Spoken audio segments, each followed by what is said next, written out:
Today is the second episode in our Prolapse series, and we're talking about how to exercise with a prolapse. Hi, I'm Jessica Valant, a physical therapist and Pilates teacher, and I want to bring science-based knowledge, empathy, courage, support, love, and hopefully some fun to the journeys we have with our bodies. There is hope and strength in your body, and my goal is to help you find it. Hi, and welcome back to Meet Your Body. Before we get started, I want to make sure and remind you of my 4-week Prolapse workout guide and calendar. So we're talking all about exercise today with a prolapse, but just so you know, I have something really practical for you to check out. I will have the link below. It's my 4-week guide, so it's 4 weeks of workouts that are safe for prolapse that will help you build confidence and help you feel safe in movement. So make sure you check that out. I feel like this podcast comes at a perfect time for me personally to be talking to you about prolapse and exercise because I have been feeling my pelvic floor a little bit recently, been feeling a little more fatigue in my pelvic floor, and definitely have put a little more focus into exercise, making sure I'm being safe, making sure I'm making the right choices with my history of prolapse. So I feel like it's perfect timing for me to talk to you about this subject today because it's a good reminder for me as well. So if you have not listened to last week's episode, go listen to that. It might help give you some background information before you dive into exercise and prolapse today. So in last week's episode, it was the first in our prolapse series, and we talked all about what a prolapse is, treatment options, symptoms you may feel, what kind of grade of prolapse there are, different types of prolapse, all of those things, all the things that you want to know when you get started on this prolapse journey. Today, we're talking about movement and exercise with a prolapse. It is one of the most common things that I am asked as someone who has a history of a prolapse and also being a physical therapist and a Pilates teacher. And it's something I am extremely passionate about. And you'll probably hear it come out today in my voice and some of the soapboxes that I'll get on.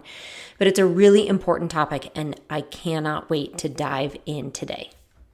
The first thing I really want you to hear and kind of internalize and own before we get started on this is to know that this is your journey.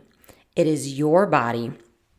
And only you really know how some of these movements and exercise is going to feel. We are all different. And I think a lot of people, when they ask me how to move and exercise with a prolapse, they want kind of a recipe, right? A really clear-cut guide on this is exactly what you should do, and this is exactly what you shouldn't do. And then you'll be fine. And that is just not the way our bodies work, but it's definitely not the way prolapse works. And that's why possibly listening to last week's episode may help, because it's important to know a little bit about what type of prolapse you have, what grade of prolapse you have, and just a little bit about your body and where you are currently. It depends on what your prior fitness level was before being diagnosed with a prolapse. It depends on what your goals are and other injuries that you may have. So again, I want you to keep that in mind, and I really want you to take that in as we go forward today talking about movement, that my main goal is for you to have the knowledge that you need to be able to decide what kind of movement is best for you. And absolutely, I'm going to have lots of tips and lots of information today, but it's about what is best for you. How do you feel doing a certain exercise? Can you incorporate it safely into your life? Can you not incorporate it safely into your life? What does it mean for you? What are some other options? Those kind of things. So just kind of start understanding that. And then the other piece to that is, in addition to you taking some ownership and really, again, feeling that safety, you have so much safety in your body that you can make the choices that are best for you. The other side of that is to eliminate fear with movement. That is probably the number one thing that I see around this idea of prolapse and exercise is fear. And it's all over the place. You have probably heard it from a healthcare practitioner or from a fitness instructor, definitely online and on Google and the forums and all the things. There's so much fear around movement, which I understand, but I am here to dispel that. You do not have to be afraid to move and exercise with a prolapse. Yes, there are some things that we need to do to manage it. Yes, there are some things we need to do to protect ourselves and make sure we don't make it worse. There are absolutely strategies that we need to put into place as a part of our own exercise plan, but we do not have to be afraid of movement. And if you see anyone, again, healthcare professional, fitness instructor, anyone, if you see them and they tell you to absolutely not exercise, if they put fear into you around exercise and movement, I encourage you to find someone else, because that is not the end of the story. I 100% promise you, it is not the end of the story. Having a prolapse does not put you into a prison cell when it comes to exercise and movement. We just have to understand our own boundaries and how to create a new exercise plan in our life. But it absolutely does not stop you. It is not a stop sign. It's just a simple redirection. So again, if anyone in your life is putting that into your narrative or trying to create that story for you, I encourage you to find someone who's going to work with what you have and help build up your desire to move as opposed to bring it down. And piggybacking on that thought, I absolutely know that that narrative is out there. You have probably heard things such as, you might never be able to exercise again. You'll never be able to run again. Don't even try it. You shouldn't lift weights. Nope, don't do it. Don't even pick up that weight. You should definitely not squat. I've heard all of those things. And I am here to tell you two things. One, it is not realistic. And two, it's not accurate. So first off, it's not accurate because science tells us, we absolutely know the importance of exercise and movement for our overall health. Okay, so that is not even a story that we can follow. If someone again is telling you, or if you hear you just can't exercise ever again, that doesn't make any sense from a simple scientific standpoint, right?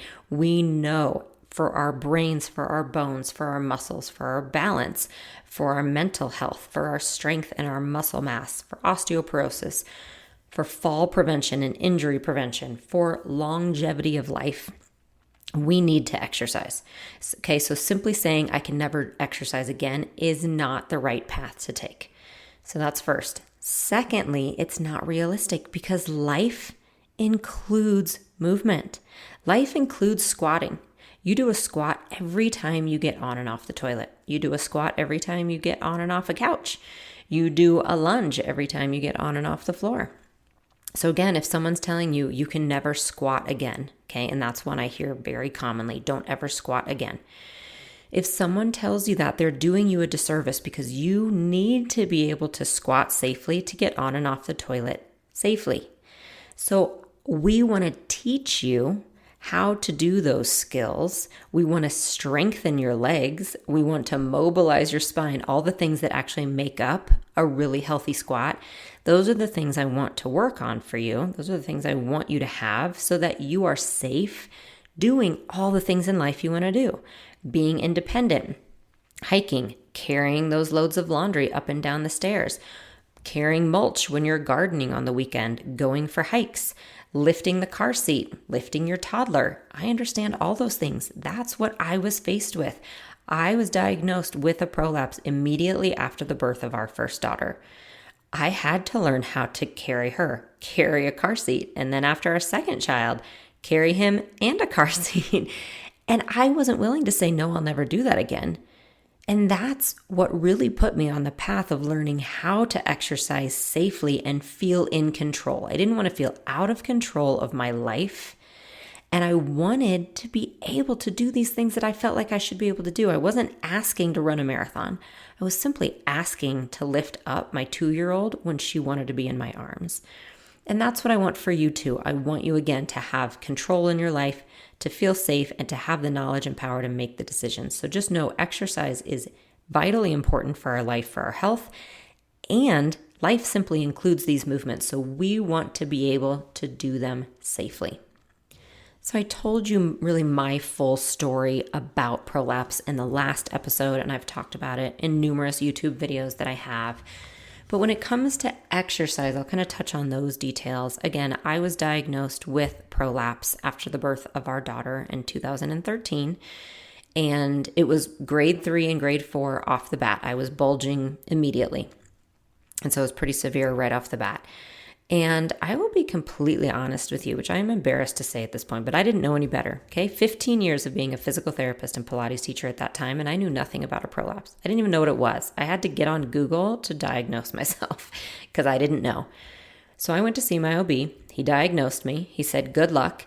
And he still told me I could exercise and do whatever I wanted at 6 weeks postpartum, because that's what we tell women. 6 weeks postpartum, do whatever you want.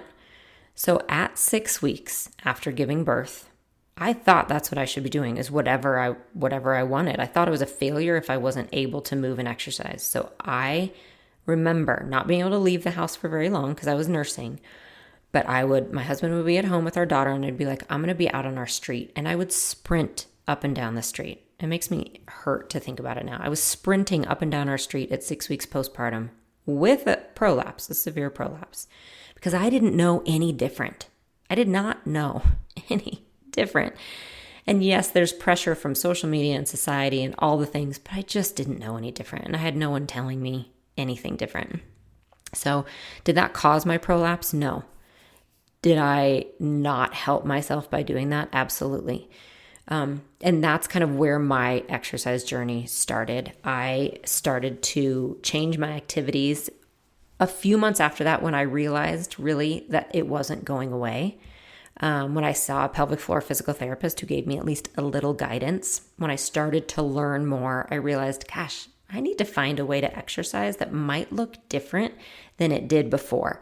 And that is one thing to give yourself some patience and grace about, as I am here to give us all hope and optimism, because that's what I believe we have, even with the prolapse. There's so much joy to be found in movement and exercise. And also the reality is we might not be able to work out the exact same as we did before the diagnosis. There are certain things I absolutely cannot do. I can't jump rope. And not that I jumped rope a lot before, but I could have. I could have done it. Now, if I even try, like quite literally the last time I tried to jump rope with my daughter, I leaked urine all the way through my pants and had to go change clothes. That's something I can't do. I personally can't jump on a trampoline. You might be able to, okay? I'm going to get to that. You might be able to. I can't. So there are certain decisions we might have to make a little differently. So if you need time to mourn that, that is absolutely okay. But then we need to get to a place of focusing on what we can do. And that was the switch that I made a few months into even the year after I was diagnosed with a prolapse. I made that switch to, you know what, I'm going to decide what I can do though, because that's the place I want to live in. I might not be able to change this prolapse much, but I can learn and I can share my story and I can find joy in movement. And so that's where I really was for 7 years. And then in 2019, I had my prolapse repair surgeries and my hysterectomy, and we'll talk about surgery in the next episode. But I had surgeries, which then started an entirely new exercise journey. Again, I'll get to that in the next episode. Today, we're talking about exercise with an active prolapse. But for me, having surgery, it's not like a sudden flip of a switch where everything is fine and great. It just changes the journey. That's all it does. It changes the journey in that, okay, I have some different boundaries around exercise. And now what does that look like? And so that's what this is, this constant kind of journey. But that's what it looked like for me. And if you are an Unlimited member, just know more than half of the workouts in Unlimited, pretty much everything actually before 2019, was filmed when I had a grade 3 and grade 4 prolapse. Like the non-impact workouts in Unlimited, those are there because I developed them specifically for something I could do and still sweat. I'm like, I can't run, I can't jump, but I want to be able to sweat and get sweat and get a high intensity workout, but I need it to be non-impact. That's where those workouts came from. So you are kind of watching in real time me figuring it out and exercising, trying to move in a really safe way. So we're going to get into a few different goals that you will want to have with exercise with a prolapse, okay? This is going to be kind of your umbrella guide. Like if you are on this journey, if we continue to think of it that way, and I talked about how prolapse is not a stop sign on your exercise journey, it might just be a little deviation in the path. These are your guideposts. right? This is kind of helping you decipher this map. And then the overarching theme to each of these is again going back to you needing to know your own body. You've got to listen. You have to figure some things out. It's a very purposeful and intentional process, especially at the beginning, but it is very important so that you know what does and doesn't work for you. All right, so when it comes to goals with exercise, the number one thing, and these are in no particular order, so I'm not going to tell you it's the most important, but this one really actually might be the most important. You want to avoid downward pressure, okay? That is the biggest goal here that you have. And what I mean by that is I want you to visualize what's happening in your body, in your anatomy. Your pelvic floor is like a trampoline. And if you're sitting right now, it is what you are sitting on. It is that trampoline of muscles that sits kind of between your sit bones and your pubic bone and your tailbone. And it holds up your organs. And it's meant to be bouncy, okay? And then what happens when we have a prolapse is it's not really bouncy anymore. It becomes dysfunctional. Typically it stretches and loses elasticity.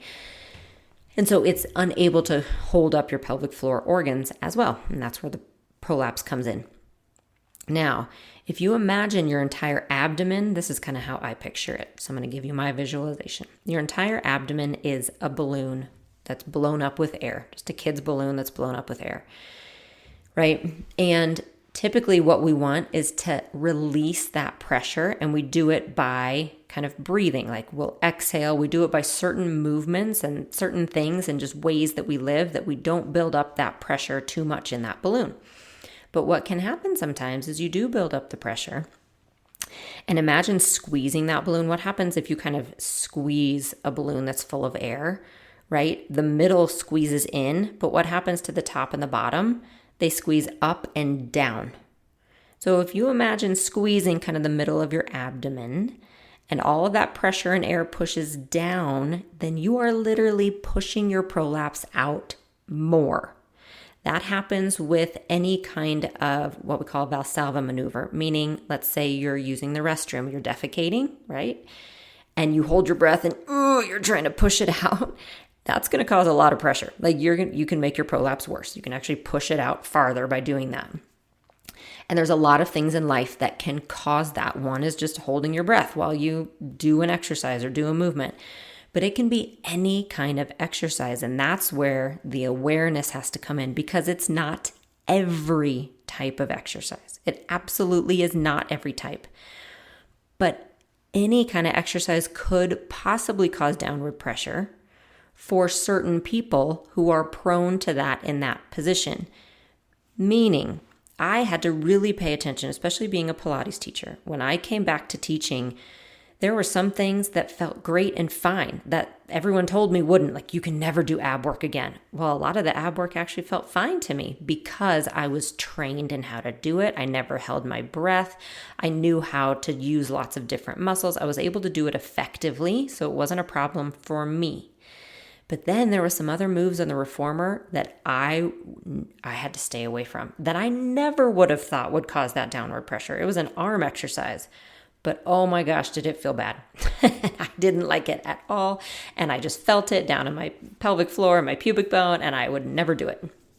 And so that's what I mean by you figuring it out. Now, there are some things that are always going to cause a little bit of downward pressure. Abdominal work absolutely is one of them. You have to learn how to breathe and do it correctly. Do I say you have to stay away from it? No, not necessarily. I would just want to either check you if I was your practitioner, or I would want you to check yourself, make sure it's not causing downward pressure. Okay. Squats. This is where squats come in. Could they cause downward pressure? Yep. If you have a really tight thoracic spine, if you have really tight hips so that you're compensating, if you're trying to squat with a 50-pound barbell on your shoulders, yes, that is going to cause downward pressure.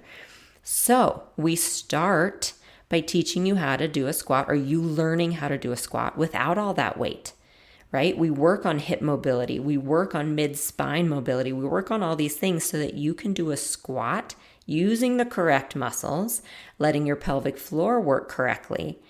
And you start from there. And then maybe you're able to build up and hold two 10-pound dumbbells. but maybe you hold them at your hips and not up at your shoulders, where it's going to cause more downward pressure. So I hope that's making sense. I'm such a visual person.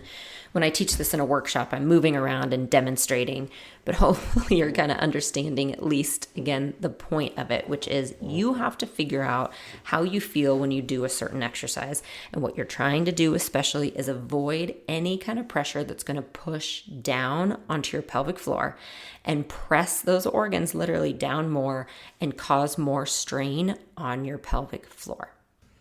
So that was number one. The number two thing is avoid things that make your pelvic floor tired. And it's a different concept, all right? And this too, you will start to understand the more you pay attention to your body. But for me, this comes in quite a bit. And it came in big time yesterday. I think I'm in a little bit of an endometriosis flare, which I know always makes my tissues not happy and my pelvic floor not very happy. I also lifted a little bit heavier weights than usual last week. I did yoga for the first time in a while last week. So all these things tell me my pelvic floor might have been tired. And then yesterday we went to the park and I was already feeling that fatigue. And our 5-year-old son really wanted to play a family game of basketball and I can't say no to him. So we played a little bit and then I felt it. I was just done. They continued to play at the park and I stayed with them, but I quite literally laid on my back on the sidewalk to rest my pelvic floor. I'm like, I can't even stand anymore. I'm going to lay here until we walk home. And so for me, it was that lesson and that reminder that maybe I should have said no to the family basketball game, but definitely I'm not lifting heavy weights the rest of the week because for whatever reason, maybe the endo flare, my pelvic floor is fatigued. And that happens. There are muscles that get tired. And when they get tired, they're not going to hold us up as well. And we could just have more pressure, more dysfunction, more prolapse. So the strategies I use for this are things like I don't lift weights or heavy weights at least 2 days in a row. I make sure and spread them out because my pelvic floor is going to be way too tired from doing it the day before to do it 2 days in a row. So I always spread them out. I, especially in the middle of my really active prolapse, when it was bulging, I would do combination workouts where I would stand for maybe 10 minutes, and then I would make sure and lay on my mat for 10 minutes. And then maybe I could sit for 5, then maybe I could stand again for 5, and then I could lay down for the rest. And if you take some of my workouts from that time, you probably see that because that strategy worked really well for me because I didn't want to stand the whole time. When it was really fatigued, I just did not want to stand the whole time. So having awareness of things like that, if you have a really big travel day where you're having to schlep luggage around and hold kids all day, if you are standing all day cooking, those kind of things will make your pelvic floor tired, okay? So just have awareness of that and don't do a really big hard workout the next day. If your pelvic floor is fatigued from any of those activities, do a workout laying on your back the next day. Then maybe do a workout standing the day after that, but just have that awareness. My next strategy that's important with exercise is to stay mobile. And I'm going to get into what this means, but specifically, you want to stay mobile in your pelvis, in your hips, and in your thoracic spine. So mobility is when we have freedom of movement and strength in that movement in a certain joint. Okay, meaning it's not just stiffness in the muscles, it's the fact that you can really get into the range of motion of a joint and have control and strength in that range of motion. Let me tell you why that's important. When you get really stiff, your thoracic spine is your middle spine, kind of in your middle back, maybe shoulder blade area. We get really stiff there very easily, and it tends to be rounded forward, kind of hunched. And you don't have to look that way to be stiff. I'm just telling you what happens. You probably don't look hunched at all, but it gets really stiff. And you can, if you're sitting right now, I want you to do that. Like just hunch yourself forward, okay? And feel what happens in your pelvic floor and your abs a little bit. Like they tighten. It's like you end up squeezing your butt and all of that tightens and it causes that downward pressure. And then if you ask your body to exercise in that position, it's going to cause even more downward pressure. By opening up that entire middle spine, you actually help create space in your abdomen to lift your organs off your pelvic floor. And if you're an unlimited member, just type in thoracic mobility into the search bar, and I have, I think, 4 different workouts specifically for thoracic mobility. And the 10-minute basic thoracic mobility workout has served me for years and years and years, and I do it almost every day. It is my go-to to make sure that I am helping get my organs off my pelvic floor and really help keep my thoracic spine mobile.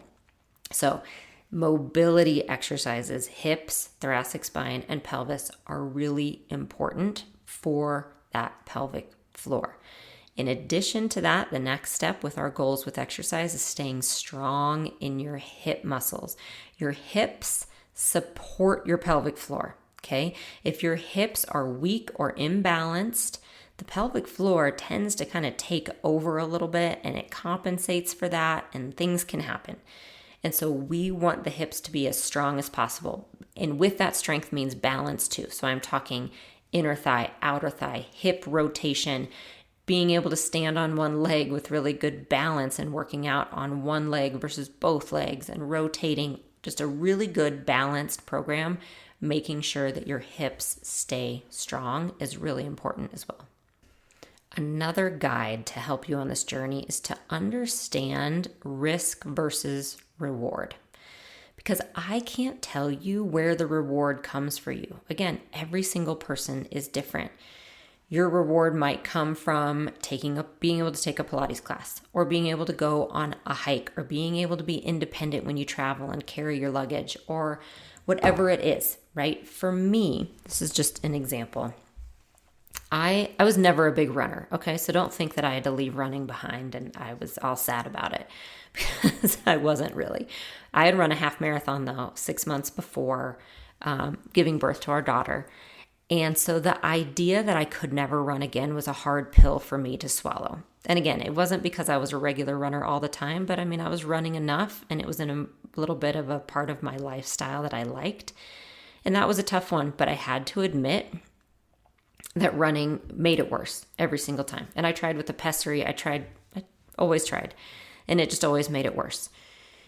So then I decided the risk of doing it really wasn't worth the reward, because like I said, I didn't necessarily love running more than anything in the world. And it had a pretty high risk for me because it always made it worse. But what I did look at is, well, but what do I actually love about running? Because I can sweat in other ways. I can go get on the Peloton bike. I can actually get a sweat in other ways. So what is it about running? And what I realized was it was being outside in the fresh air. It was having a great playlist. It was having some time to myself. It was absolutely me time. It was a way to explore my neighborhood or different places when I traveled. And that's when walking came into my life.